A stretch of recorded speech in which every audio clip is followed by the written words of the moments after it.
आज पूरी दुनिया में हर एक इंसान अमीर बनना चाहता है, लेकिन वह कहीं न कहीं अमीर बनने के मार्ग से विचलित है। यदि कोई उन लोगों को सही मार्गदर्शन दें तो वह भी अपने जीवन में बहुत कुछ कर सकते हैं और दुनिया की ऊंचाइयों को बहुत कम समय में छू सकते हैं। हाँ दोस्तों, आज हम ऐसे ही एक मार्गदर्शन किताब के बारे में जानने वाले हैं, जिसे पढ़कर आप अमीर बन सकते हैं और बहुत सारा पैसा कमा सकते हैं। यह किताब उन सब के लिए है जो अपने जीवन में अमीर बनना चाहते हैं और अपने सपनों को सच करना चाहते हैं। यह किताब प्रोफेशनल फाइनेंस पर लिखी गई है। इस किताब को पढ़कर आप अमीर बन सकते हैं और जीवन के फाइनेंशियल प्रॉब्लम से छुटकारा पा सकते हैं। लर्न टू अर्न बुक के बारे में। आज तक आपने देखा होगा कि हमें हर कोई पैसे बचाने के बारे में कहता है, परंतु वह यह नहीं बताता है कि पैसे कैसे बचाएं। और बचपन में भी हमें स्कूल और कॉलेजों में जब पढ़ाया जाता था तो हमें एक ऐसे विषय से वंचित रखा गया है जो निवेश है। हमें स्कूल और कॉलेजों में गणित का विषय तो पढ़ाया जाता है, परंतु उसका उपयोग भारत की अर्थव्यवस्था को सुधारने में कैसे उपयोग करें यह नहीं बताया जाता। हमें देशभक्ति तो स्कूल और कॉलेजों के दिनों में सिखाई जाती है, परंतु देशभक्ति किस प्रकार होती है यह नहीं बताई जाती है। अर्थात देश को कैसे आगे ले जाना है, उन सब के बारे में हमें वंचित रखा जाता है। तो आज इस पुस्तक के जरिए हम लर्न टू अर्न के हिंदी समरी के बारे में आपको बताने जा रहे हैं। Power of money. वास्तव में पैसा क्या है? इसी शब्द को हम लोग भली भांति नहीं जान पाते हैं। अर्थात हम लोग पैसे की पावर को समझ नहीं पाए।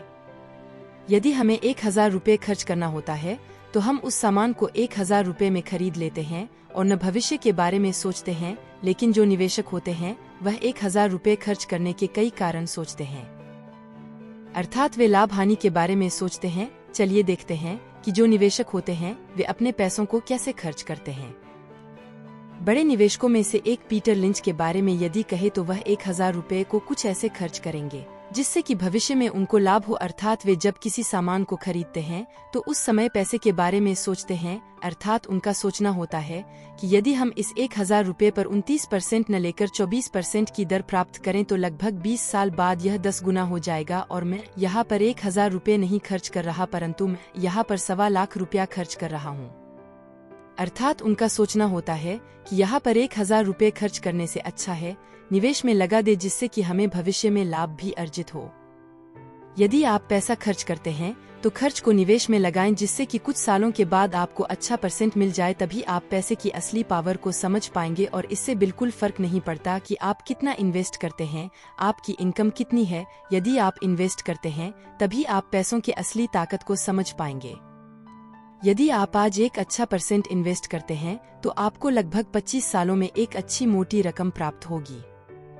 आज का न देखकर भविष्य के बारे में चिंता करें, तभी आप पैसों की बचत कर सकते हैं और एक अच्छा मुकाम पा सकते हैं। परंतु कई लोगों का सवाल यह होता है कि यदि हम आज इन्वेस्ट करते हैं और 15 से 20 साल के बाद हमें पैसा वापस मिलेगा तो 15 से 20 सालों के बाद महंगाई भी तो बढ़ जाएगी। प्रतिवर्ष महंगाई 6% की दर से बढ़ती जा रही है। यदि आप आज इन्वेस्ट करते हैं तो आप 15 से 20 सालों के बाद लगभग 30 गुना अमीर बन जाएंगे। बाजार को टाइम करना।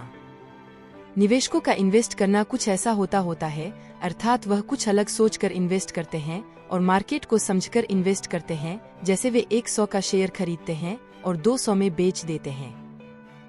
जब वह शेयर 150 रह जाता है तब वह फिर से 200 आने पर शेयर को बेचते हैं और जब किसी शेयर से अच्छा % कमा लेते हैं तो फिर छोड़ देते हैं। जब वह शेयर फिर से नीचे आता है तो फिर वह इन्वेस्ट करते हैं।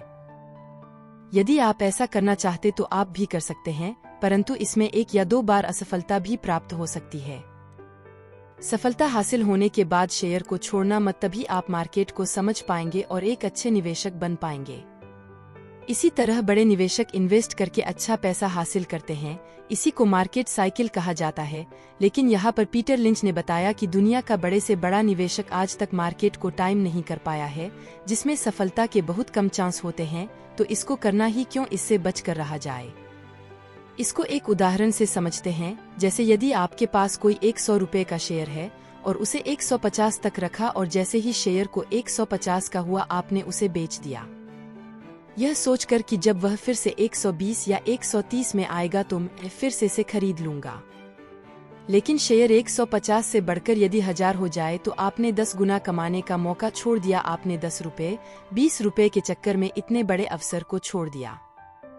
यदि आपने किसी अच्छी कंपनी में शेयर खरीदा है और उसे फंडामेंटल्स अच्छे हैं और उस कंपनी पर आपको भरोसा है, तो 20 और 30 रुपए के चक्कर में शेयर को बेचे न, उस कंपनी को टाइम दे। यदि शेयर बढ़ा तो आपको अच्छा मुनाफा हो सकता है। असफलता से सीखना। यदि कोई आम निवेशक शेयर बाजार के मार्केट में आता है तो उसके कई सपने होते हैं।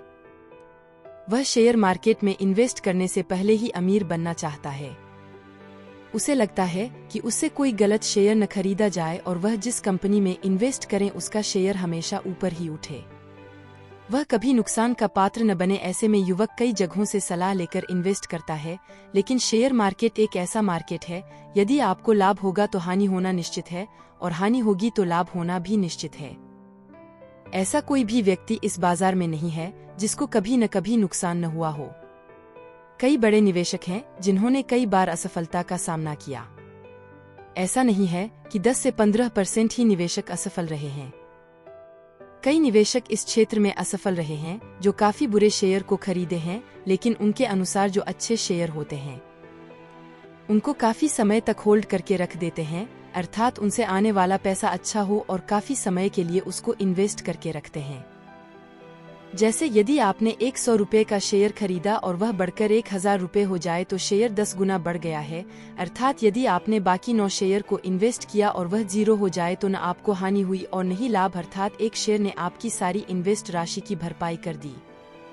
यदि आपने गलत शेयर खरीदे हैं तो उस पर अनुमान लगाइए, उस पर विचार करें कि आपने गलती कहाँ की है, यह शेयर क्यों खरीदा है और इन पर कितना प्रॉफिट होगा, कितनी हानि होगी।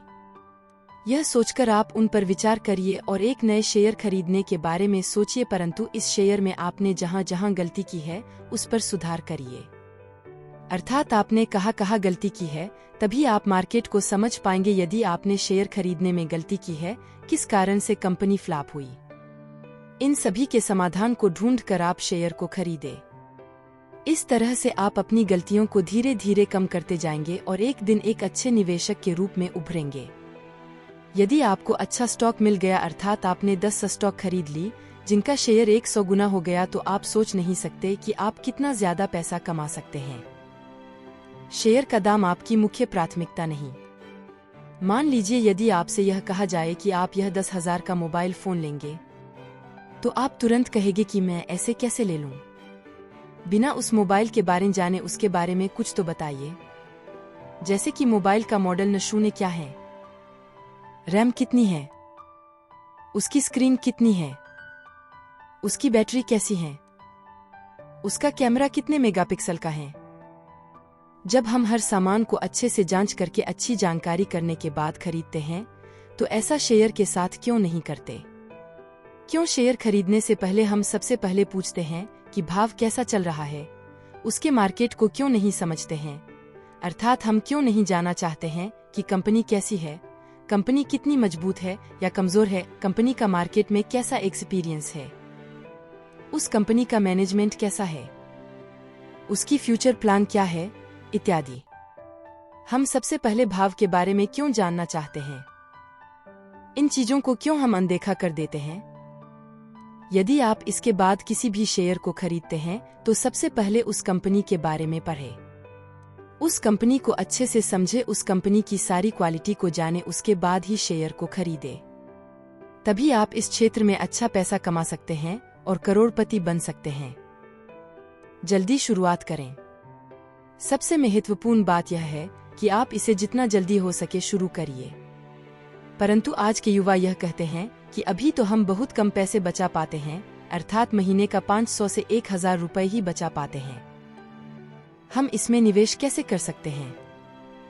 यदि आप कम पैसा ही इन्वेस्ट करते हैं तो यह एक बेहतर उपाय रहेगा, क्योंकि शुरुआत में काफी गलतियां होती हैं और कम इन्वेस्टमेंट पर आपको ज्यादा हानि भी नहीं होगी और आप गलतियों से सीखते जाएंगे, तभी एक अनुभवी निवेशक बन जाएंगे। और यह सबसे अच्छी बात है कि आज हमारे देश में ऐसे कई जीरो ब्रोकरेज वाले ब्रोकर्स हैं जो आपके द्वारा निवेश करने पर कोई भी कमीशन नहीं लेते हैं, जैसे या अपस्टॉक्स। यह एक अच्छी कंपनी है। यदि आप म्यूचुअल फंड में इन्वेस्ट करना चाहते हैं तो ग्रो या जैसे एप्लीकेशन का उपयोग कर सकते हैं।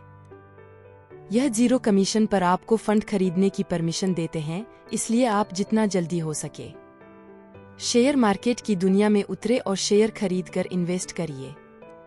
दुनिया के सबसे बड़े निवेशक श्री वॉरेन बफेट ने बहुत ही कम उम्र में निवेश करना शुरुआत कर दी थी। लगभग 10 से 11 साल की उम्र में उन्होंने शेयर खरीदना शुरू कर दिया था। तब वह पानी की बोतल और न्यूज़ अखबार बेचकर पैसे कमाते थे और स्टॉक मार्केट जैसी बड़ी कंपनी में अपने शेयर लगाते थे। हमेशा अच्छी कंपनियों को ढूंढते थे और कई सालों तक अपने शेयर को होल्ड रखते थे। इसलिए आज एक अच्छे निवेशक बन चुके हैं और करोड़पति भी। निष्कर्ष, अंत लाइनों में मैं यह कहना चाहूँगा, यदि आप शेयर मार्केट में इन्वेस्ट करना चाहते हैं और अपने शेयर किसी कंपनी में लगाना चाहते हैं, तो सबसे पहले आपको शेयर मार्केट को जानना होगा। अर्थात जैसे आप जब गाड़ी चलाना सीखते हैं तो आप उसके लिए प्रैक्टिस करते हैं, उसी प्रकार सबसे पहले आपको शेयर मार्केट के बारे में जानना चाहिए और जिस कंपनी में आप इन्वेस्ट करने जा रहे हैं उस कंपनी को अच्छी तरह से पढ़ लेना चाहिए। तभी आप अपने खून पसीने की कमाई उस कंपनी के शेयर खरीदने में लगाएं, तभी आपको अच्छा प्रॉफिट हो सकता है। तो दोस्तों, इस किताब learn to earn book summary इन के बारे में सारी जानकारियां दी है। यदि यह जानकारी आपको अच्छी लगी हो तो कमेंट बॉक्स में कमेंट अवश्य करें और इस वीडियो को ज़्यादा से ज़्यादा शेयर करें।